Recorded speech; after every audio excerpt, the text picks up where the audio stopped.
लोग आज भगवान राम के परछाई में राजनीति देश में कर रहे हैं और बड़ा बड़ा त्रिपुल लगाते हैं, रुद्राक्ष पहनते हैं, टीका लगाते हैं। उनको ठीक से न शिव पुराण याद होगा, न देवी पुराण याद होगा, न रामायण याद होगा। और भारतीय जनता पार्टी के लोगों का, जो हमारे अनुसूचित जाति जनजाति के लोगों के खिलाफ अब तक क्या काम किए गए हैं, इसका हम लोग कच्चा चिट्ठा जारी करेंगे। ये भारतीय जनता पार्टी के लोग वर्ण व्यवस्था को इस देश में दोबारा स्थापित करने वाले लोग हैं। तिरंगा का कलर भी बदल देंगे, भगवा कर देंगे। ये हिंदू राष्ट्र की तरफ बढ़ने वाले बात करने वाले सिर्फ भगवान राम की छाया में इस देश में राजनीति कर रहे हैं। ये लोग सिर्फ तोड़ने का काम करते हैं, ठीक से हिंदू धर्म को समझते भी नहीं है। मान लिया जाए कि 5 तारीख से आप लोग ऑफिशियल संस्कार कर रहे हैं लोकसभा चुनाव के लिए।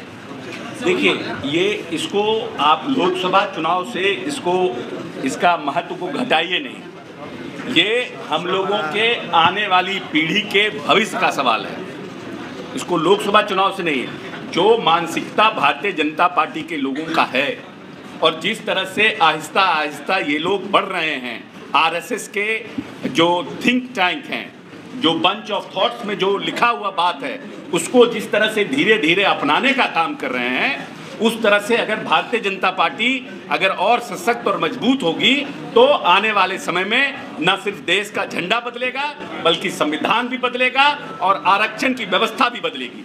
उसके खिलाफ हम लोग भीम संसद का आयोजन कर रहे हैं, जिसमें कि आने वाली पीढ़ी को भी हम लोग भारतीय जनता पार्टी के जो आने वाले उनके निर्णय हैं उसके खिलाफ सजग करके रखें कि जो हमारे जो 5 साल और 10 साल का बच्चा भी है वो भी समझे कि भारतीय जनता पार्टी के लोग वर्ण व्यवस्था को इस देश में दोबारा स्थापित करने वाले लोग हैं और वर्ण व्यवस्था के पैरोकार हैं। इसीलिए और इस जो तिरंगा है, इसका भी ये लोग तिरंगा का कलर भी बदल देंगे, भगवा कर देंगे। ये हिंदू राष्ट्र की तरफ बढ़ने वाले बात करने वाले काम बात को बढ़ाने वाला काम कर रहे हैं। इसीलिए हम लोग इसके बारे में अपनी पीढ़ी को और अपने समाज के लोगों को सजग करना चाहते हैं।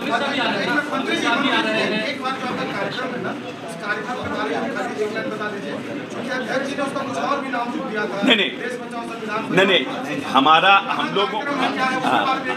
हम लोगों का ये कार्यक्रम जो निर्णय आज हुआ है, सभी पार्टी के लोगों के विचार विमर्श के बाद उसका नामकरण है भीम संसद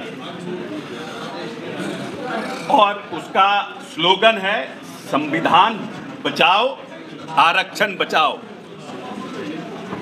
और हम लोग इन 17-18 वर्षों में माननीय नीतीश कुमार ने कैसे इस प्रदेश में जो लंबे समय तक पिछड़े पायदान पर लोग खड़े थे, उनको कैसे आरक्षण देकर के राजनीतिक रूप से, सामाजिक रूप से, आर्थिक रूप से कैसे मजबूत किया। और भारतीय जनता पार्टी के लोगों का इस आरक्षण के खिलाफ में या जो हमारे अनुसूचित जाति जनजाति के लोगों के खिलाफ अब तक क्या काम किए गए हैं, इसका हम लोग कच्चा चिट्ठा जारी करेंगे। नहीं, ये हमारे से रिलेटेड कोई प्रश्न नहीं है, जनरल प्रेस कॉन्फ्रेंस में पूछिएगा। हाँ,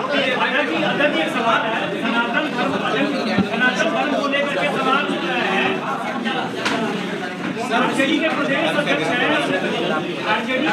अध्यक्ष हैं जगदानंद सिंह, उनका कहना है टीका बढ़ा लेने से, दाढ़ी बढ़ा लेने से कोई सनातन धर्म का अनुयायी नहीं हो जाता है।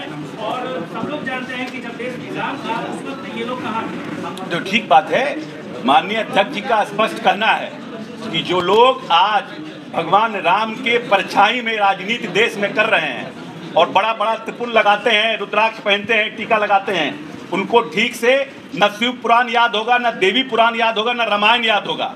लेकिन सिर्फ भगवान राम की छाया में इस देश में राजनीति कर रहे हैं। ये लोग सिर्फ तोड़ने का काम करते हैं, ठीक से हिंदू धर्म को समझते भी नहीं हैं। धर्म का पर विश्वास करना और राजनीति, ये दोनों अलग अलग चीज़ है।